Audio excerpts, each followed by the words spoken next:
Anybody here think they can do it? I can't see the people online. Anybody online think they can play the violin?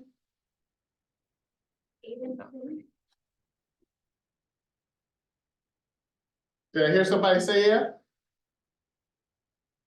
I'm in a room full of future engineers. How about this? You don't think you could absorb that? Better than the first one. Maybe. Better than the first one? Yeah. You said better than the first one. Why do you feel better about this one than the violin? This matters. Math, what you do, and you all just yell real loud so to make sure everybody don't like it. So he said this is math and this is what he does, right? What about this one? How many people think they can do that?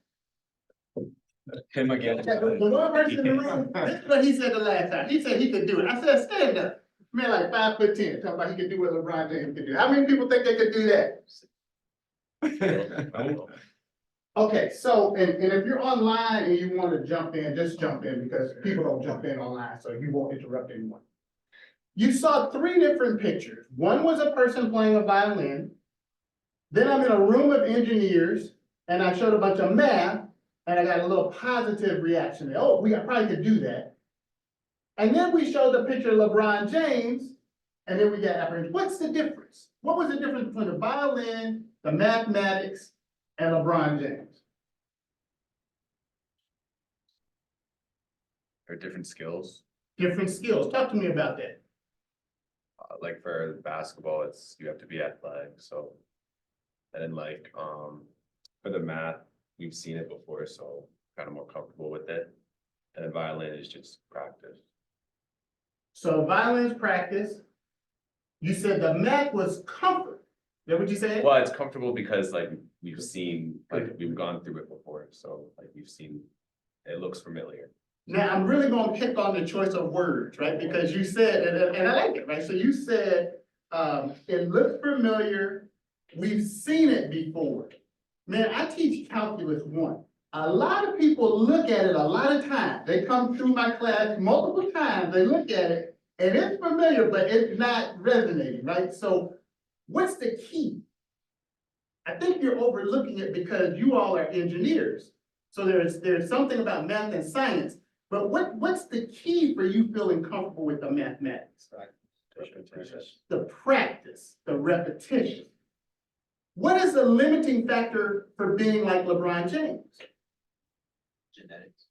That's why I didn't believe him, right? Like, I'm like, you're not 6'8", you can't do that, right? I understand that some people could do it if they're not 6'8", but there are some genetic limitations that you could practice, and you'll never be able to do that just because you're not 6'8", you can't jump that high, you can't run that fast, whatever it may be. Because those are physical attributes, and we don't know, those aren't things we can develop. But even big old fat 57-year-old me can learn stuff, right? And the key is the practice. So now, if you rethink that, do you all think you could play the violin? Is everybody even online raising their hand saying, yes, I can play the violin? The real question is, do we know? Is it knowable how well we could end up playing the violin before we start actually trying to play it? It's not knowable. The key to all of this is there is no gene. I have a PhD in mathematics. Believe you me, I was not born with a math gene. That's not how it works. It's all practice, repetition, the willingness to fight through any difficulties, right? So that's the theme of the whole thing. So I'm gonna try to show you all this video that kind of encapsulates it. By the way, I realized, I redid this presentation about 2 weeks ago. There's a Will Smith quote in here. So don't say anything bad about his wife, okay? Sorry, it's there. And in the past 2 weeks, there's some Puffy stuff in there. Oops, Puffy's in trouble. So I'm gonna clean it up, but it was too late, all right? And Snoop is on here, so Snoop might say 1 or 2 bad words. All right, so just full disclosure, all right? Okay, let me see if we can get this to play.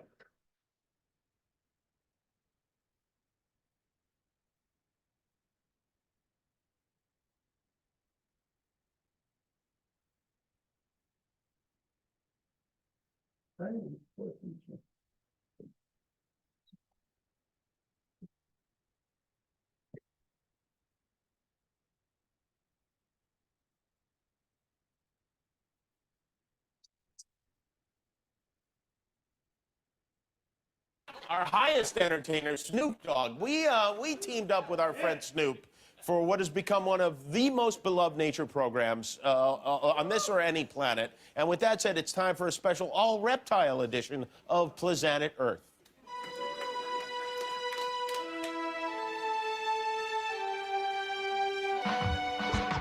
What up, though? This is Big Snoop Dogg. Let's watch some more animals. Oh, there we go. Little cute little lizard. What the hell is going on? He's being watched. Snakes are straight assholes. You could tell the way they looking at him. They plotting right now. See how they got their necks up? That means they coming to get him. The lizard don't even see what's happening. But you understand me? One thing about a lizard, I think he a Geico. If he a Geico, he got a 15% chance of making it up out of here.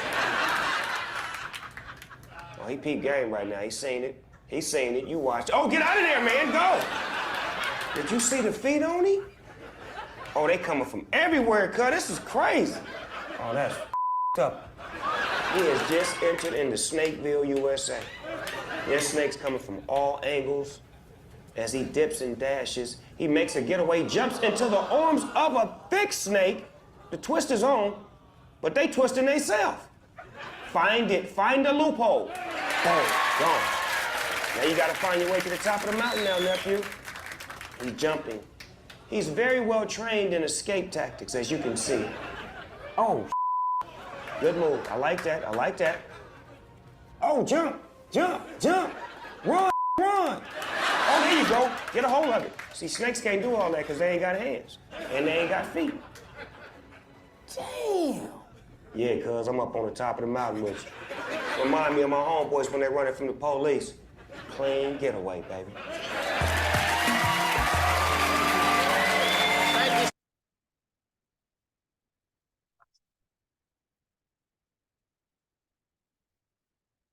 All right, so from that video. Our highest entertainer, Snoop yeah, Dogg. We teamed up with our friend Snoop for what has become one of. From that video, what do you see? This new combination. The snake had grit? I'm not saying the lizard. The lizard had grit, right? That is the epitome of grit, right? I am deathly afraid of snakes. So if one snake came to that door, I'm done, right? Let alone running through, as Snoop called it, Snakeville, USA. So that's the epitome of grit. And that's what you need to be successful in the things you want to do. Word, that's old school for y'all. Got it? Amen, like church. Yes. Word.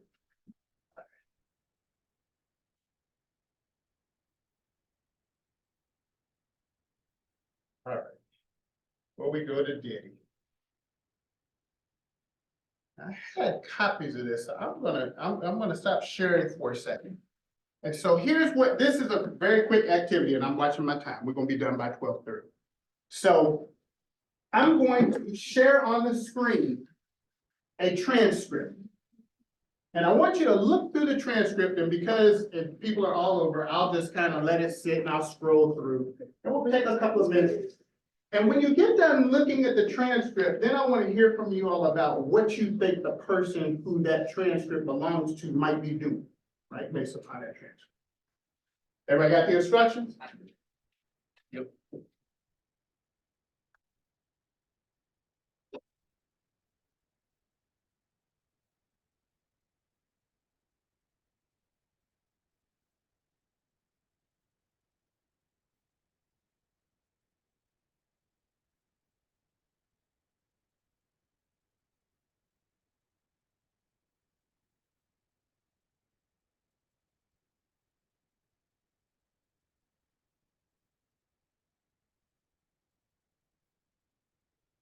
You all see it?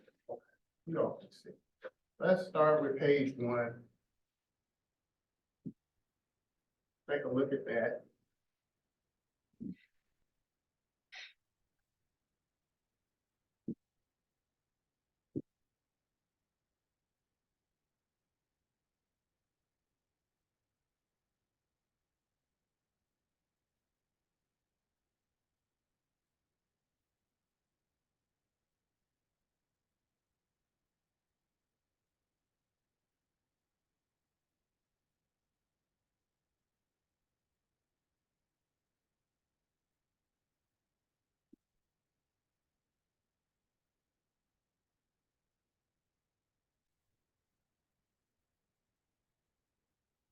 He's pretty.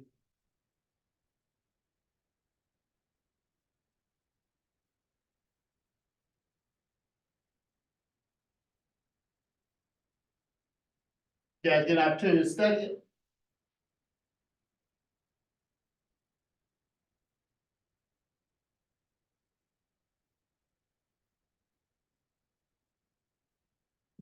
Yeah, I'm gonna stop sharing for a minute so I can see all the people online, because I'd love to hear from somebody online. I see a hand up, is it Ivy? Oh, that was just in here. Anybody online? What do you think that person is doing now based upon that transcript?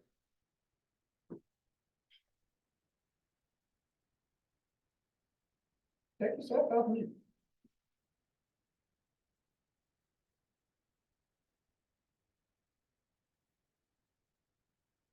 What did you notice about the transcript? Maybe we'll start with that. Was it nice? Bad grades. It wasn't nice?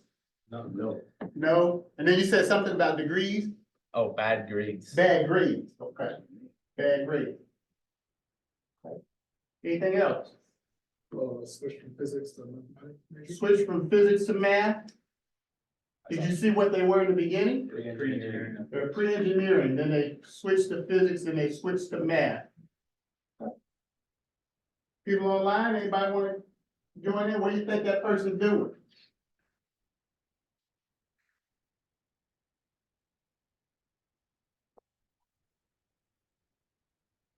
You were saying something honest, so you were real low. What were you saying? Screaming real loud so the people can hear you. They're not doing math right now. They're not doing math right now, okay? Anybody else? Say it again. Probably doing math with the calculator. Doing math with a calculator. Dr. Moore, the people online are just not wanting to jump in. If somebody would just break the ice, I'm sure somebody will. somebody will. All right. Well, that person is me. That's my transcript from the University of Maryland. With all those D's, F's, taking calculus 2 multiple times. I think I took it 4 times. And now what do I do for a living? And have been doing it. So it's not a fluke. It's not like I'm almost doing it. I've been doing it for 30 years, right? So what do you think? How do you think I came out of that? And there's a whole nother workshop on how you end up with a transcript like that. There are many ways, but my way is special because it's mine. Right? Only I can do that. But how do you come out of that? Grit. I heard somebody online. I'm so excited. I said grit. Grit, okay, all right, somebody got the theme, grit, right? Grit. Do you think it was easy? No. No, that was working. I think at one point I had one job in the mornings with like Hardee's and then another job in the afternoon with Roy Rogers. Because the interesting thing about getting kicked out of school, I think the way they say it is academically dismissed, right? Right. The interesting thing about getting academically dismissed is that all the time up to the point that you get academically dismissed, you're not, and by the way, I'm not disparaging work, right? But you're not a burger flipper at Hardee's. You're a college student that flips burgers at Hardee's, right? That's what I do so I can pay my rent. But when you get academically dismissed, you're just a burger flipper, right? And that is your life. And you probably didn't sign up for that, right? Especially the people who are in this room and online, that wasn't your path, right? So it was very hard, right? I had to work, I had to pay to get myself back into school. I had to go to night school while I was working 2 jobs. I worked at Washington Hilton Towers and the Washington Sheraton. So I was working a night shift and I was working in the day and I was going to night school to get my GPA back up. When I finally did that, I got back into the University of Maryland. And once I got my grades up high enough to get back into the University of Maryland, I transferred to the greatest university on the planet Earth, Delaware State University in Dover, Delaware, right? So it was very hard. And it was over the course of, I think I started college in 1984 and I got my bachelor's degree in 1992. So it was it's like, ugh. That's not that, we want to be out in 4 years. It's like, I could have got multiple degrees, right? But after I did that, my baby sister, who was 3 years younger than me, had already got her math degree from Spelman and was at Brown University working on her PhD. And she said, you have done extremely well since you've gone back to school. You should consider going to graduate school. I had not thought that. Right? She said, you should consider going to graduate school. You should think about doing mathematics. So I applied. And I applied to a lot of schools. One of them was the University of Florida. Go Gators. I actually have 2 kids who go there, but I'm an FSU fan. You see what I got on, because it's 2 big football games this weekend. And this was back in, Dr. Moore, this was probably 1992 when I applied, was applying to graduate school. And so back then, things were not automated. So I got a rejection letter from the University of Florida. And so it was a typical rejection letter that's printed out that says, oh, thank you for applying. We have many, qualified applicants, and unfortunately, we can't take all students, blah, blah, blah. And somebody took the time, you can imagine how many students are applying to graduate school at the University of Florida, to take an ink pen and write on the top of my rejection letter, too many C's, D's, and F's. And then it dawned on me, I said, oh, a transcript is equivalent of academic credit. My academic credit was jacked up. Y'all know what that means? Yeah, messed up, right? So I was fortunate enough to get into 2 schools. I don't even know why I applied to one. And maybe I did it in my sleep, but I got accepted into New Mexico State from the East Coast. I don't know what was I thinking. And I got accepted into Florida Tech, which is in Melbourne, Florida. And the one thing I liked about Florida Tech, it was then referred to as FIT. Sounds like MIT, there's one letter. So I was like, okay, this is golden, right? So I got into that graduate school, about 5,000 students, almost all of us were graduate students, and it was a perfect place to nurture me. And I had to work really, really hard. So I was able to get my PhD, my master's degree, and Dr. Moore, I'm really only about a couple of semesters away from a master's degree in mechanical engineering, because I was going to do that too. And the most important thing I got from my experience at FIT, I got a wife. Found my wife in the same program. So all that to say is that with a lot of hard work, you can really overcome anything if you think about this as a marathon and not a sprint. So even when you run into challenges, because you all are going to, everyone is going to run into challenges. I'm one faculty member. I'm assuming that every faculty member could tell you about the challenges they had to overcome to get to where they are. And any engineer you work with, anybody in the industry, any entrepreneur, there are many challenges that you have to figure out how to work. Word? Word. Okay, I'm gonna do that.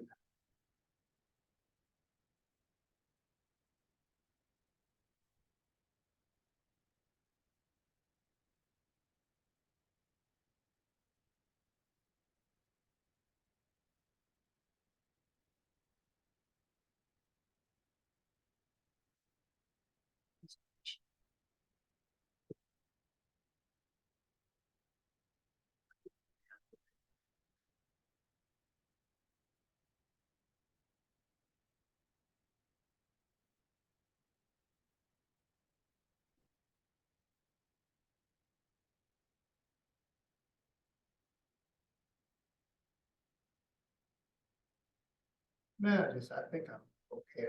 I'm gonna get it out. It's the weird pause when you have to do things too.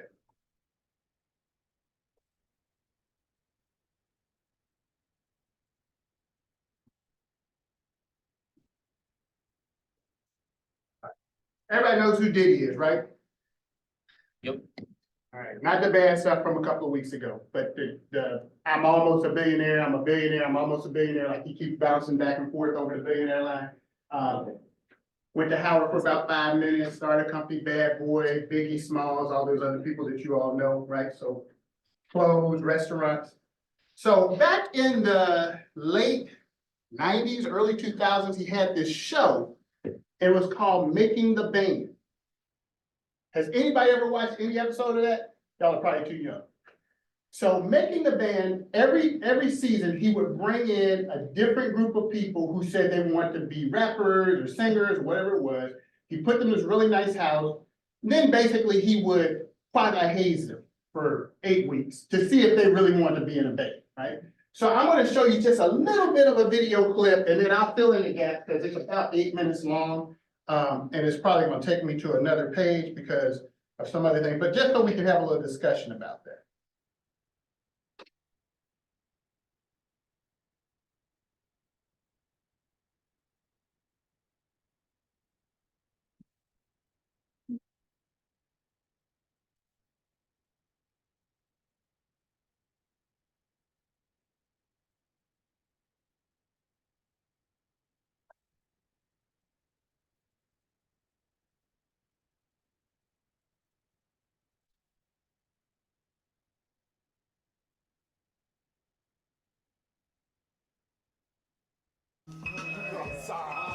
All right, that's good. I was expecting to get here and go straight to work, get straight in the studio, working with Puff. What y'all did yesterday? Stayed in the room. Y'all need to see New York. You ain't really get to see the city, really. You need that vehicle. Yeah, I told you it's gonna be rough this weekend. I won. You can get a vehicle home, possibly. You could possibly, I'm starving too. You know something? I want me a piece of cheesecake.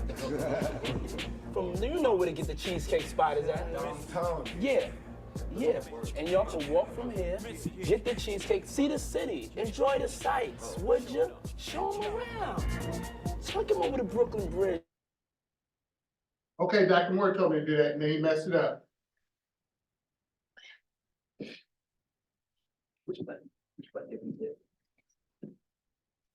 The music, I gotta get up every day and do a bunch of that I don't wanna do. I gotta bite my tongue and I gotta do it with a smile on my face. But I do want some cheesecake. So I'll see y'all in a little while. Take your time, enjoy it. You ain't really got nothing else to do. Fred, you all right? Fred, yeah, you all right? Fred, I'm good. This dude must be crazy. Sooner or later, we gonna clash. The word is on my cheesecake. If my cheesecake is in the least bit soft or brittle or not on point, your will go back. Somebody gonna quit. Somebody ain't got the heart, the stamina to be bad boy. Somebody ain't got the passion, the drive, the intensity to want it. Somebody's mental capacity breaks at a certain point. I need to see it now. I wanna see it when I'm 2 million in. There's things in life that ain't gonna be fair, and this is one of them. Get your faces right. Look at his face, look at his face. Look at no, son. Yo, Frederick, I can see Miami's calling you. It's hot there. It's hot there. In Philly, you got a big mouth. You ain't really that nice, neither. He's not really that nice. You know what Junior's is at? Yo, fam, Puffy just told us to go to the store in Brooklyn and bring him back a cheesecake and walk. Dad, see me on TV. All right, I'll stop it there. So the idea behind that, just to kind of fill in the gaps, is that these are new artists. They just moved into the apartment. They've all come from all over the country saying they want to be rappers and singers. And Puffy brings them into the studio on their second night and asks them to freestyle, right? So as you saw in the very beginning, there's that freestyling. And then he tells them he's hungry and he wants them to walk from the studio in Manhattan to the cheesecake spot in Brooklyn.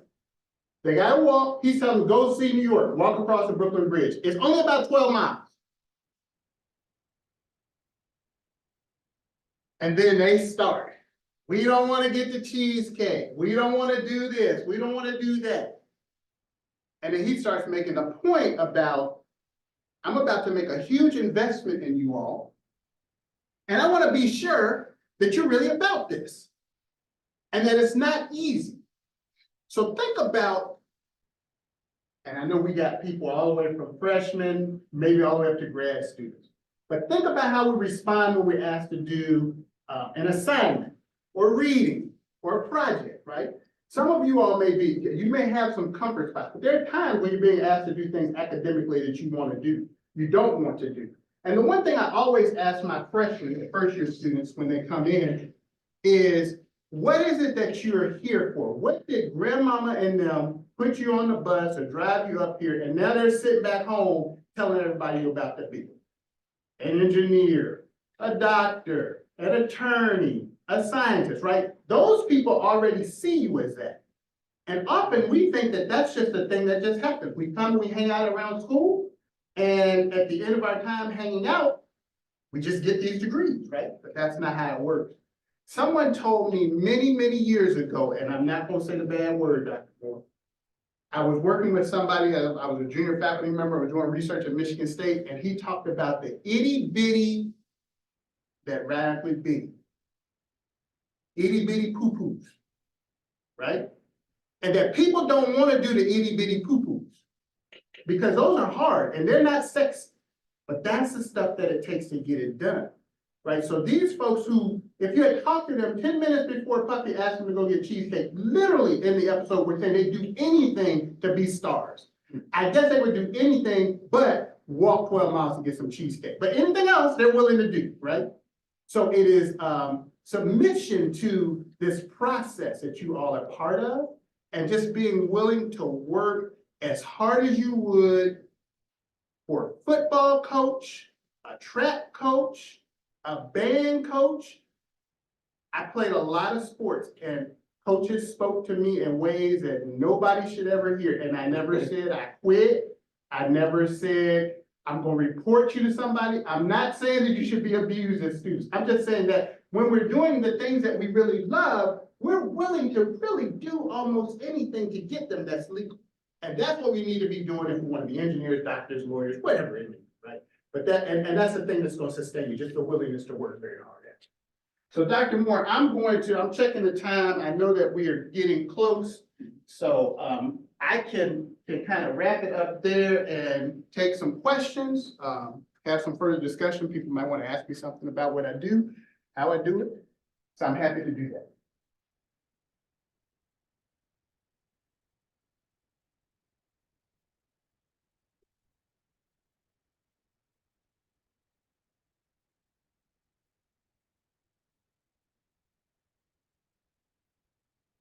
Well, who has our first question? Shoot this job, some kind of thought. Did you ever find that people would like underestimate you based on like in your later experiences once you got into graduate school based on that prior transcript? That's an excellent question. And I'm gonna tell you the truthful answer that, and there are probably other faculty members online here. So the question was, do I ever feel like I'm underestimated because of my undergraduate transcript? And so the faculty members who are on committees that accept graduate students, they do that in that committee. And so as the University of Florida did, they said they didn't want me, but Florida Tech actually wanted me, right? So, and part of it is that, and I guess with full disclosure, I did flunk out of the University of Maryland, but I graduated from Delaware State with honors, right? So you, at some point you have to demonstrate the ability to achieve, right? So that's part of the reason why I was successful, but I had to put in a lot of work to do that. And then, you know, students around me who were working in the graduate program with me, they're not privy to my transcript. So they don't have, they can't prejudge me. All they can do is just, you know, as many of you all, you're working in study groups, you're working with other students, and you start to say, oh, this person kind of knows, or this person doesn't work hard. So they thought I worked hard and they saw that I was capable. So I never had that issue. And then quite honestly, the fortunate thing about getting past your undergraduate career is that nobody cares about what your undergraduate grades are if you've already got a master's degree or a PhD, right? So when I was getting hired at FAMU, they could care less what I did as an undergraduate, but they were interested in my research that I had done as a graduate student. So I hope that answered your question. And by the way, I don't advocate that, right? You all are on the path of, you know, keep your 3.5s or higher, get all the best internships, get the best fellowships, and go to the best institutions you can and do the best research you can, and then go off and do whatever it is that you plan to do, right? So that's the pathway that we want you on. That's why I'm here talking to you. Yeah.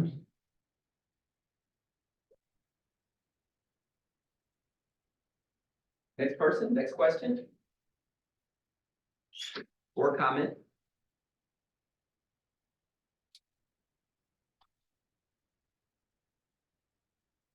Where would you say your grit comes from? Like like it's like the innate, like drive.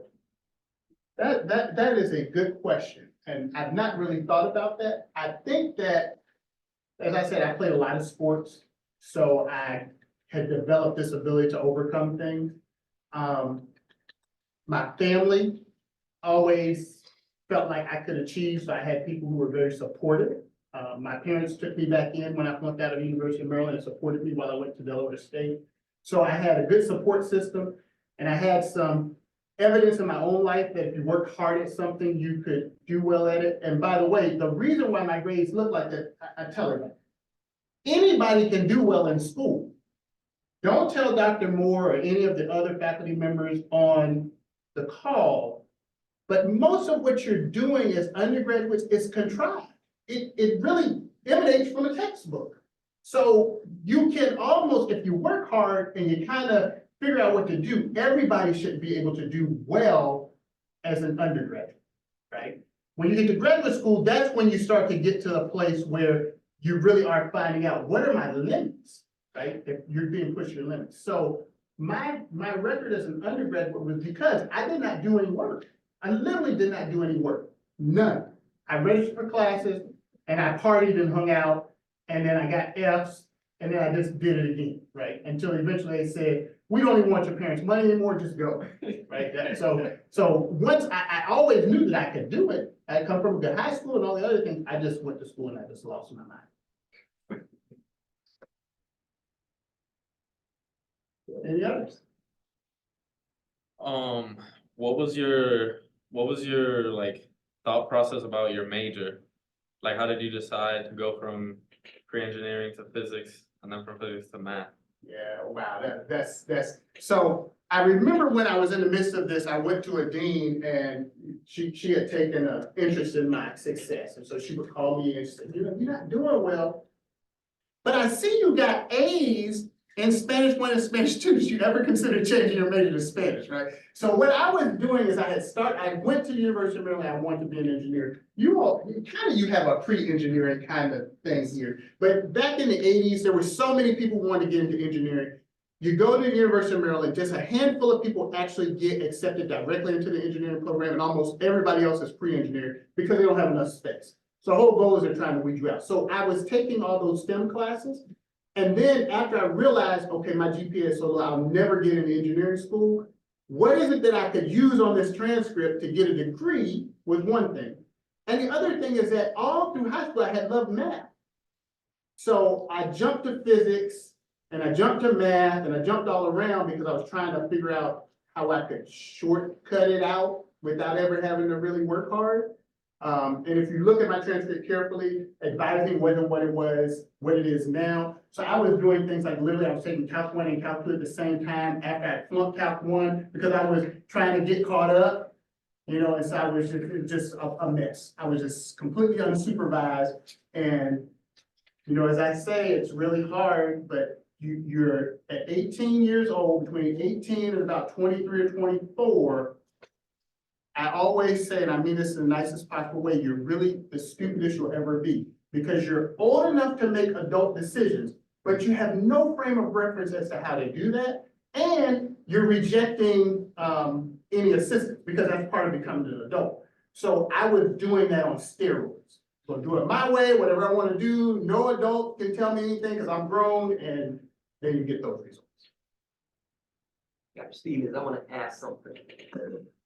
What about the student who has a professor and they feel like the professor is just unfair? Like they could be doing better, but they're giving tests on things that they never taught in class or didn't teach well. And they just feel like I could be doing a lot better, but these professors they're just not right. That's a good one. So my first response is to try to ditch that, right? So I'm telling you that 99.9% of any professor that you're working with has your best interest at heart. I train faculty, so I do understand that sometimes they don't necessarily know how to get to the end the best way, but they have your best interest at heart. But let's say you actually are in a class where you're running into those types of difficulties. You still have to overcome that, right? And you all have had this experience. You take a test, everybody comes in and everybody's lamenting how low their grades are. And you do this thing and say, hey, I got a 40. And then somebody else says, well, I got a 35. Somebody else says, I got a 20. And then you take all this solace and, hey, it's like 10 of us who failed. Guess what? All 10 of y'all can get out. Right? There is no like, hey, a whole bunch of us failed, so you can't fail us all, right? So the whole idea is that even in those circumstances, you look on the other side of the room and there's somebody saying, I got a 95, right? So you can always win. But the real things you want to do is you're going to study your butt off, right? That's the first thing. You got to do your part. You are going to form relationships with your faculty members. And how do you do that? Go to office hours. I keep telling people, go to office hours. And when you go to office hours, go with some work, but also be willing to like have a conversation. Faculty members are humans. We build relationships with people. That's how we do this, right? So if you think of your faculty member as a human, you can often break down a lot of barriers, and you'll start to realize that even this faculty member that you think is the most horrible person in the world, they play golf, they watch football, they do a whole bunch of things that you might have in common. And once you build relationships, then the whole teaching and learning process is very different. That's yeah.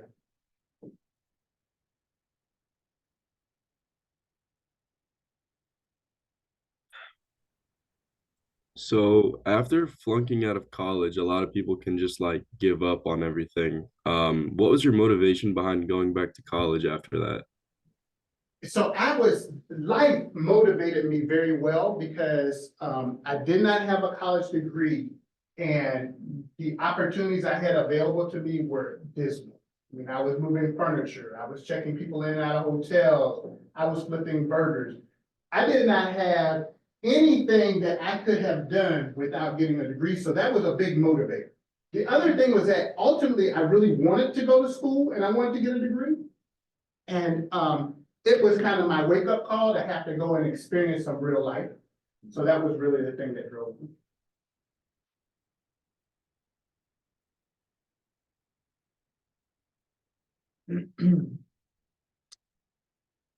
What were some like key changes in like your mindset when it came from going from flunking to doing to getting your undergrad, and then from there into grad and then higher up?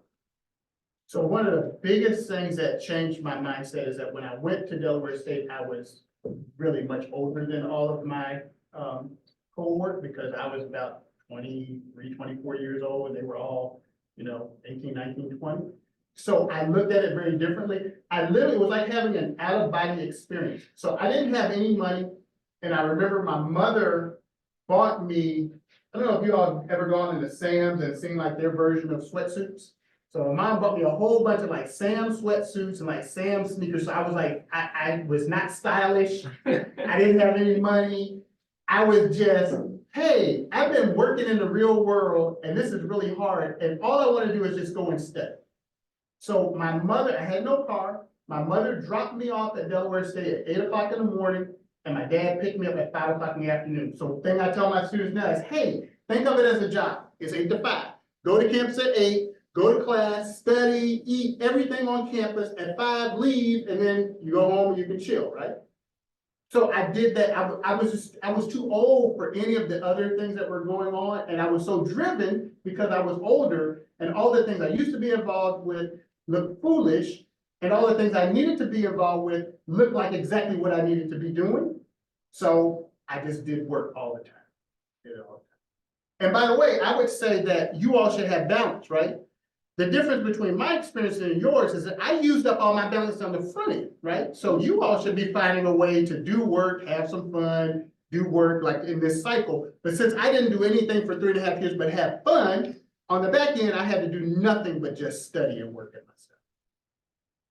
And then, of course, that translates to grad school, right? Because if you're used to working all the time, and graduate school, for those of you all who are about to head that direction, it is just an exercise in hard work and a lot of independent study.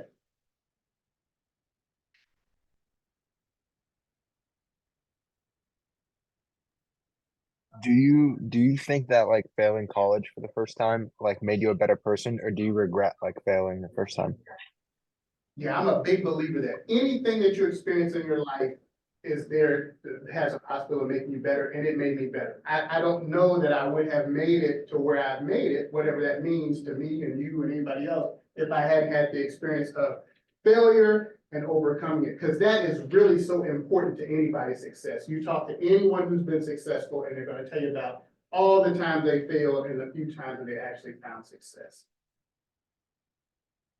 I had a quote on here from Will Smith that I didn't show, but he says, if two of us get on a treadmill, either you'll get off first or I'll die on the treadmill, right? And that speaks a lot to this idea of just being able to just grind, just constant grind. Right?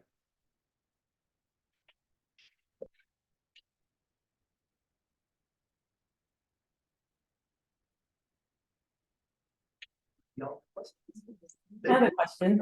Can you talk about grit, like in your everyday, or what you would recommend for students' everyday practice or things that they do that are the itty bitty things on the student side? Like, how does that break down into what they do? They go to class, they come home, they have more studying to do. Like, how should one contribute to the other? What does practice look like for a student that has grit?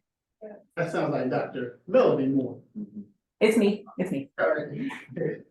So yeah, so all those things come together, right? So as a student, particularly if you're in your first or second year of undergrad, you should really be committed to this idea of pre-work, in-class work, and what you do when you go home. And some of you all may have been in a flipped classroom, and that's kind of the structure of a flipped classroom, but you can actually adopt that. So what I mean by pre-work, okay, you know that tomorrow the professor's gonna go over section 2.1. You should read section 2.1 before you go to class. You should maybe watch a couple of videos that you can find on YouTube while you're looking at other stuff you're looking at on YouTube on that subject matter. So that you go to class and you're kind of open, prepared, ready to hear. Then, of course, you should go to class and all the things anybody should tell you. No phone, no distraction.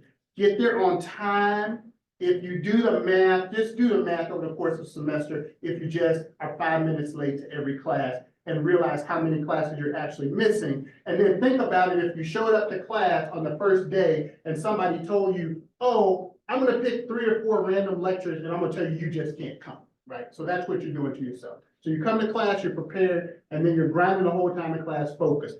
Then you go home and then you do the homework and you do it immediately. If somebody gives you 2 weeks to do a homework set, don't wait until right before the time to do the homework set, because the idea of homework is not to complete the homework. It's all the practice and studies you have to do. And by the way, if somebody gives you 2 weeks to do a homework set, that's because they think it's going to take you 2 weeks to do it, right? Not a night. Otherwise, they would have told you to turn it in the next day. So you have to be really committed to that. Then you have to think about this. I am a huge sports fan. And I will sit up all night long watching the Lakers play basketball. That's the same kind of commitment you have to this. You have to love this just as much. So that means you need to be reading articles. And I don't necessarily mean, academic articles, but, what's in the newspaper about what you're studying? Who's writing books about what you're studying, right? Are you reading about the history of what you're studying? Because this is supposed to be the thing that you love, and this is what makes your whole experience well-rounded. And this is what makes you exceptional, right? That's the separate. Dr. Moore, I hope I answered your question.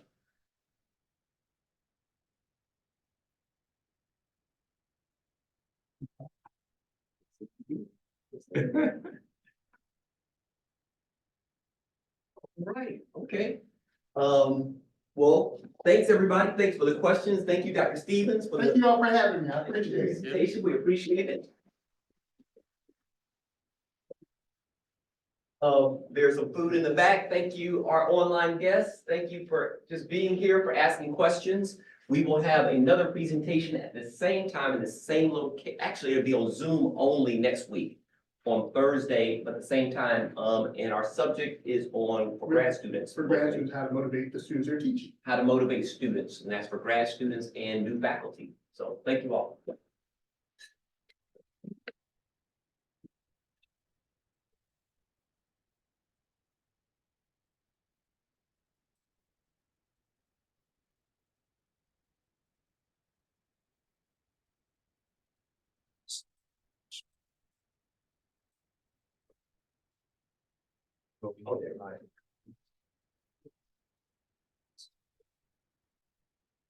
Bye, honey.